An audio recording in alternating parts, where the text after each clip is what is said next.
Magandang tanghali sa inyong lahat. Ako po si Kuya Go Pilisir Noah Bungabong, ang Charter Governor ng Maagap Eagles Club National Capital Region 10 or INSA 10.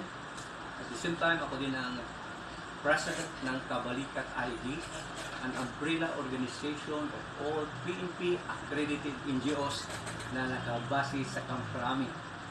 Ako ay bumabati 10 ng aking mga kasamahan, Crime Watch Force na pinamunuan ng kanilang napakasipag at napakagaling na leader, si PCGS Aurelio Ace Macapanpan Gonzales. Alam nyo, si Kuya Ace ay marami na po kaming sinasamahan or pinagsamahan. Dati kami magkasama sa GPII, sa Guardians Philippines Incorporated International.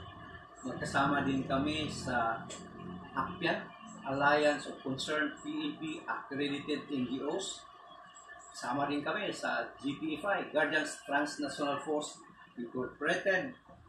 Sa ACPIAN, kasama rin kami, Association of Chief of Police of the Philippines Accredited NGOs.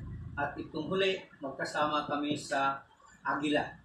Si Kuya Ace Macapanpan ay siya ang Charter Club President ng Maagap SEAL Eagles Club.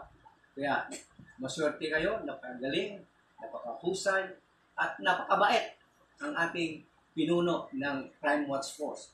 Kaya on behalf ng aking organisasyon na nabanggit, magandang tanghali sa inyong lahat. Mabuhay kayo lahat.